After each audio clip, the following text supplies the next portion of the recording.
Whoa, whoa, whoa.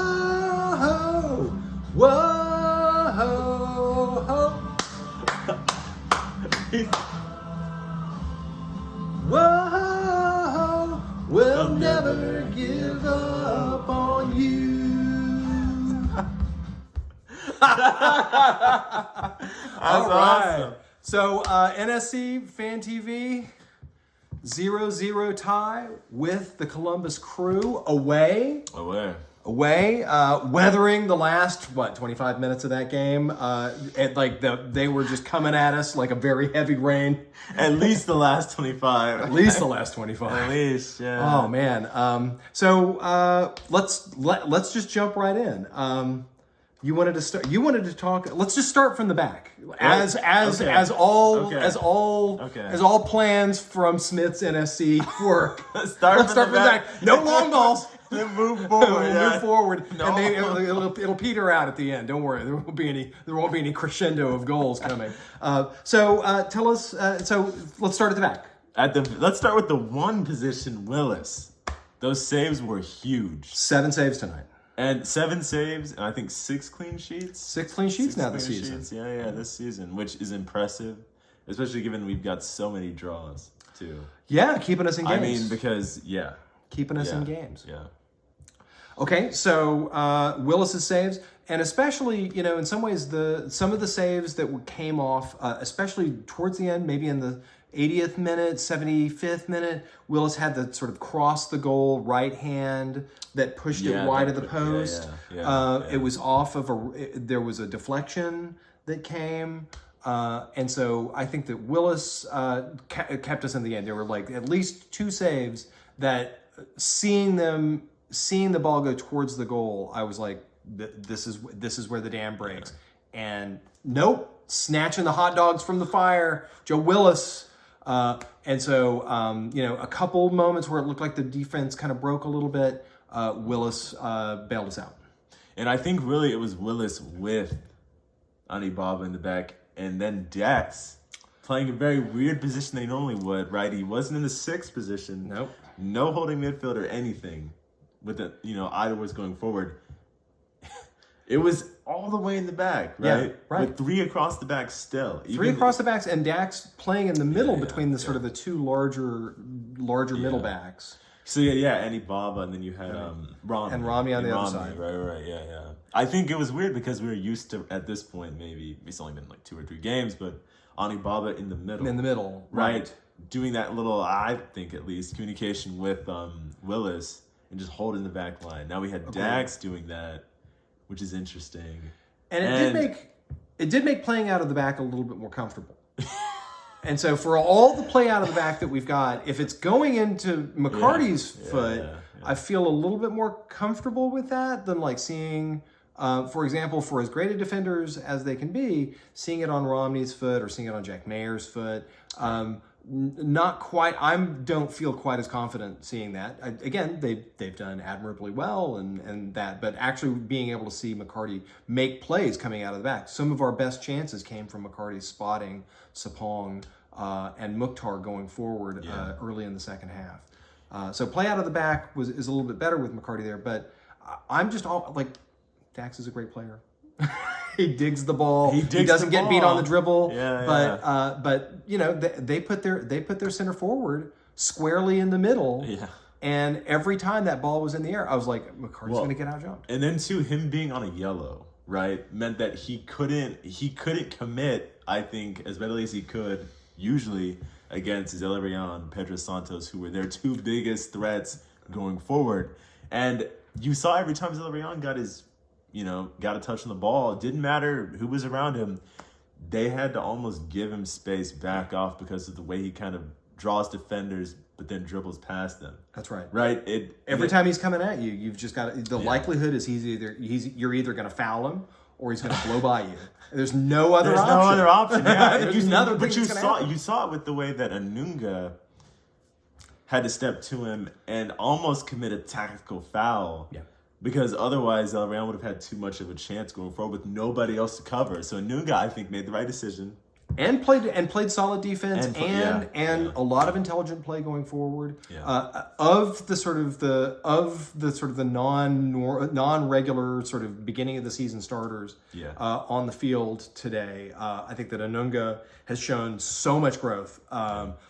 He's somebody that I think that when Godoy comes back, I think that Godoy is going to probably have to fight for his spot. Unlike Johnston against Nealis. Johnston's getting this conversation, right? But for Godoy, I'm not so sure. For as much as I think Godoy's game is great, you and I have got a little bit of a long-standing disagreement about this. But I think that Brian Anunga is playing great soccer right now, and I'd like to see more of it. And one possibility is that we've kind of got a rotation, especially in the next couple months. It's a long season. Seeing some depth is a great thing, and seeing and these games, despite the fact that we're kind of in a spot where we're kind of having to kind of dig a little bit, being able to see some talent developed. Washington. Washington's a big one. Right? Washington. Hackinson going forward. I think, Washington, Hackinson, seeing, and even Nealis, I know Johnson's not going to have to fight back for a spot, but having some depth going forward and defending too, I think is crucial. And we have players who have some experience at least, right, starting in those positions too, just right away going for it. I think that helps a lot.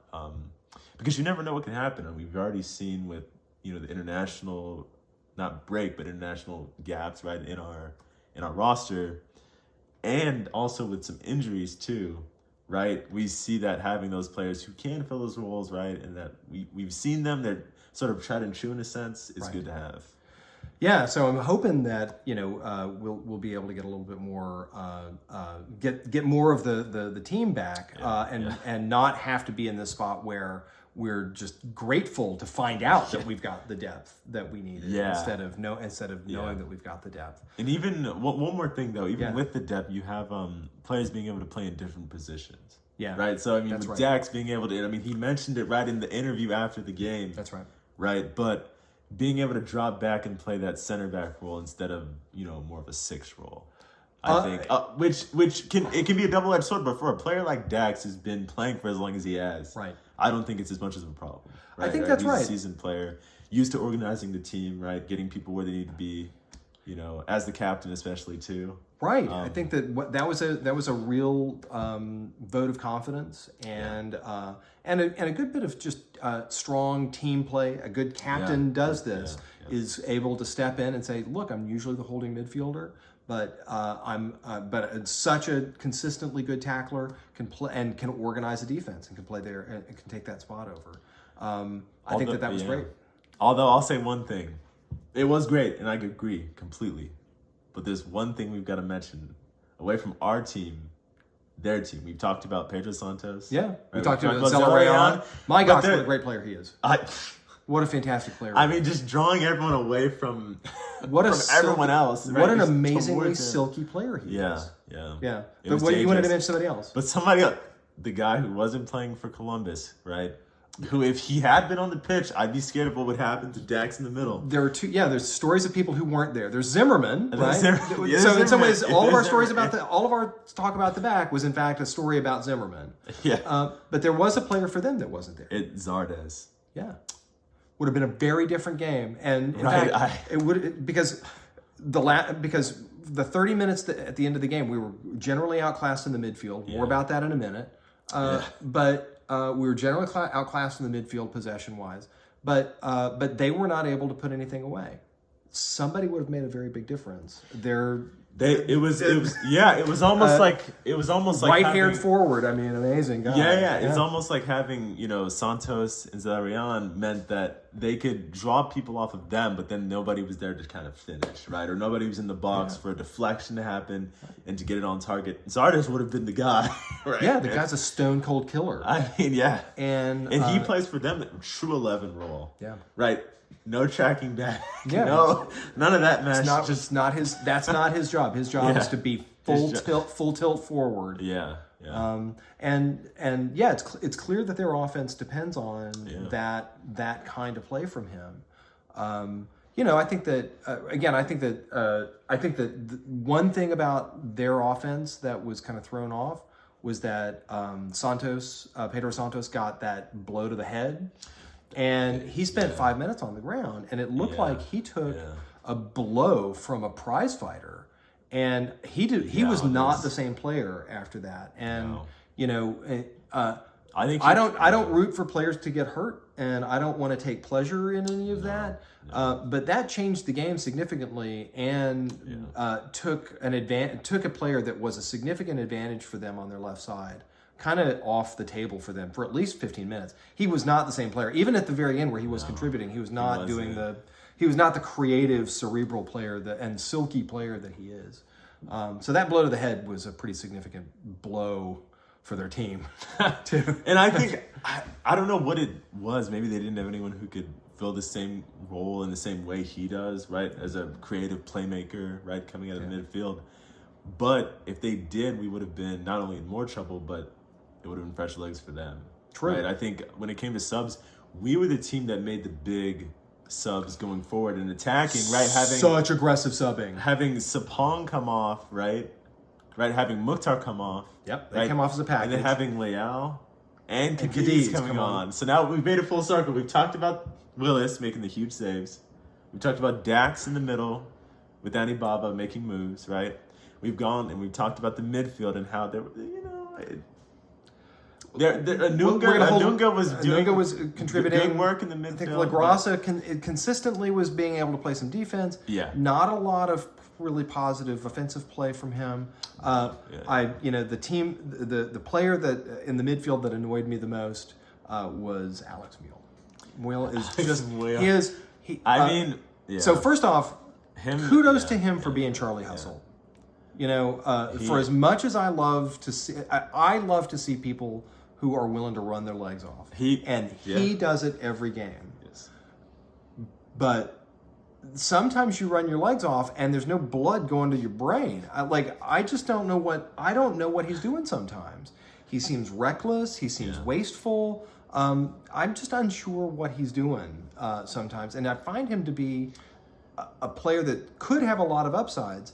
And whenever he's surrounded by folks that are able to really be able to kind of contribute around him, like if he's got Johnston behind him, he's great. But if there's a problem behind him, if we've got a question mark behind him, he's a liability. And I think he plays a bit wastefully too. Like when he had that break, I think at the end of the first half, I want to say, where he was rushing forward on that wing. And then gave it away. I mean, we're thinking about it. No. There was the time he skied. Well, that was the first. That was the first. That's when he skied it, right? Such a good chance. He did one of the two things he needed to do. Yeah, right?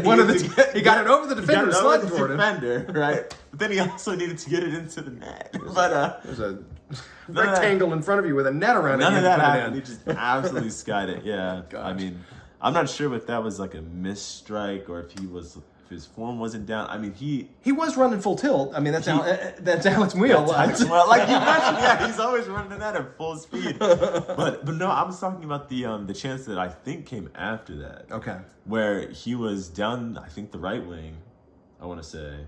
Yeah. And he crossed it in, right? But it was extremely wasteful and it went nowhere. It was behind everybody. I think that I'm remembering he wasn't looking around him. And I guess that speaks to maybe the lack of field awareness, right, and vision in the way he plays versus somebody, and they don't play or fulfill the same positions, but like Dax, who kind of knows where people are at any given moment, right? But with Muyl, it's almost like he's running. Too frenetic. He's running, he's going to pass, and someone may be there, someone may not be there. But he's going to swing it in and see what happens from there. I mean, and that's just not the way we can play because... Like you mentioned with Gary Smith ball. You start from the back and go forward. You can't be leaking it out there because we're not throwing enough people up there to do it. Yeah, you don't have enough. You don't have enough chances, period, to pull like Gary, to pull Muyl plays where you end up just giving the ball away right in the midfield or just hacking it into outer space. I mean, right. It just doesn't work. I mean, right. So we've talked about the midfield. We thought Washington had an okay game. Yeah. We thought that LaGrassa was doing great. It was doing fine. Thought Anunga was having a pretty positive game. So Now let's talk about our forwards. So we started with Mukhtar, we started with Sapong, right, and they both, as we mentioned, came off for Leal and Cadiz respectively, right? And then we actually did see, I guess we have to mention, Will came off towards the end, last 10 minutes, for Ake Loba, who got his first start, right, for us. And there are plenty of things to say. I think we should start probably with... Let's start with the starters. Let's start with the starters. I think that's a good idea. Okay. I think that's a good idea. I think Sapong, and this is a comment I had and that I've been thinking for a while. At first, when I first saw him play, I think I had misjudged how fast he was. I think His long legs look fast, man. I mean, there's one of two possibilities here. Either he's not as fast as I thought he was, okay, or he runs out of juice quickly. I guess. So these hot nights, I wonder, like sometimes I just wonder, like how much gas folks have got. Like where it's like you run hard and you put in a hard 45-yard sprint, and then you kind of jog around, you try to dig the ball back out, and then you hit minute 40, and you're just like these things turn to lead. Like I don't know. I mean that seems like a possibility. I think was it the first half or the start of the second half? I think it was the end of the first, start of the second. But there was a ball through. I think it was the first where Mukhtar got a ball through, and I wasn't sure if Sapong chased after it, or if he had legs, he was running on it, or if he had just let it go because he didn't have anything left. Or maybe there was just a miscommunication. I mean, our other problem was that we watched it on television, and the angles from the television were often zooming in on the ball handler and not anything else around him, and so you're just getting like this. My goodness, it looked like what frenetic stuff because someone's now just has a ball, and so I think it was like that was just very strange, and so we weren't really able to see the entire play, and so I wasn't able to see if there was any kind of did they players anywhere else. Was there miscommunication? Because that was another possibility, was that Mukhtar put the ball through, and they just didn't, they didn't have the, the brain lock that players who play in the front should have. They just didn't have it for that play. So there's that possibility too. But for Sapong, I'm not saying he played badly per se. I'm just saying that I wasn't necessarily impressed with how he was playing going forward, this game at least. And so there were chances that with the case that we were talking about and other opportunities where it looked like there was the possibility that he could get behind the defense. Mm-hmm. And then it didn't happen. And was it the service? And one feature of this could have just been that Dax McCarty wasn't playing in playing in a position to provide them a service, right? Yeah, in the sixth role where I think he really shines the most there and is able to really organize the team in the most effective way, right? Because we had LaGrassa and Anunga in that spot, and they're just they are not yet at the place where they're going to be able to provide the kind of service McCarty would be able to provide this forward. I think, when it comes to service, McCarty to Mukhtar, right, seeing those avenues in the midfield going forward is just unparalleled. Yeah. I mean, well, let's talk about our subs then. So we had Leal, and we had Cadiz come on. And I've got something to say about Cadiz that I think get it off your chest, good sir. Many people may be in agreement, but it doesn't matter. Nothing else matters if you're offside. Yeah. If you run into an offside position. Dude, he's so open when he's offside. He gets so open, like nobody's around him. There are no defenders even close to him. He's like, I'm open, guys. I'm open. It's like they don't even see me. And then, what happened? What happened? You were a yard offside. Dude. I mean, and then too with tracking back, it was the last 10 minutes. We were fighting for our lives, and we see him kind of hanging out in the Tortuga, and just hanging back to, which is a turtle. And I get it, but there weren't many counterattack opportunities. It was time to park the bus and commit everybody back and get this 1 point on the road. Right. And I feel like Cadiz sort of made that harder for us.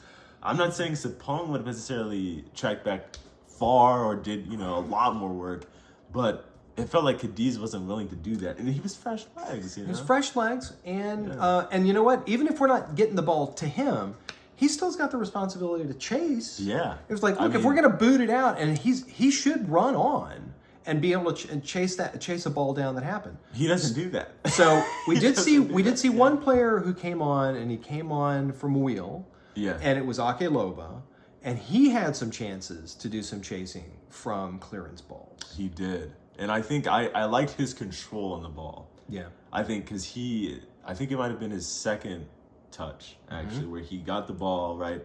He sort of did a little turn there, but he kept possession, and then, got it off. I think that was really good, and I think I'm looking forward to seeing how he plays for us and how he develops as a player. Curious as to where he'll play for us. That's the other thing, as to where he'll play. I think he was a midfielder at Monterey, right? Okay. But I'm not sure exactly where he's going to play for us. Coming on from Will, I think, was a sort of proof of concept almost. That's a nice not point. where he would be if he started, right? If he started, I'd almost say it's almost hard to keep our sort of position with the starters that we've got, right? Yeah. That we have Sapong and Mukhtar up front. You'd almost have to add a third, right? And where's it come out? And where does it come out from the midfield, right? It comes out from the midfield. Maybe we don't play that. Maybe we don't play the aggressive winger game anymore. Maybe we don't play the 3 flat across the back. Once Zimmerman's back, you probably could slim that down a bit. You could have Alibaba, Zimmerman right in the middle. Yeah. But then you have the problem of Zimmerman tracking forward and Alibaba stuck in the back, which maybe would work. Would work. But right. So this was another feature of that. On the one hand, Zimmerman brings to the game. Yeah. That he's a solid defender and great in the air going forward. Yeah. But he really likes being part of offenses. He wants to be part yeah. of going forward too, and that's created in the past a couple opportunities behind him. That with someone like Anibaba, someone like Romney, who generally are very happy to stay on the back line. Yeah. Things like that don't get created. So there are upsides, downsides. I am curious as to see what Smith is going to do with it. I'm thinking, I'm going to make the call, and I bet we see 4-4-2 against Cincinnati. We're just going to go back to it. Tried and true. 4-4-2. I think that one of the great soccer minds has a view about this. Do you want to quote him on it? Arsene Wenger. Arsene Wenger. Saint Arsene. Arsene Wenger. 4-4-2. Mathematically proven the best formation in football. Mathematically proven. Mathematically. You have to say it with the French accent. It's Mathematically proven. Because 4-4-2. 4-4-2. Hey, it worked for Arsenal for a long time. Worked for Arsenal for a long time, and you know what? It's worked pretty well for NSC whenever we had the personnel. You know what? Maybe after Copa de Oro, we go back to the 4-4-2 and continue seeing this. But you know what? Right now, Smith is having to be kind of like a mad scientist, it's like a mad scientist, or coming home to be like, well, I've got like a half a thing of bread, I have some old Miracle Whip, I have some eggs. Do I have enough for dinner? Can I make dinner here? Can I make dinner? Do I have to go shopping, or can I make dinner? I think Gary Smith, he made lunch tonight. Yeah. He made lunch with it, but it still felt like a win. It felt like a win. It still felt like a win. It felt like a win. That tie on the road against Columbus in that beautiful stadium of theirs. That is a very beautiful stadium against a very strong team.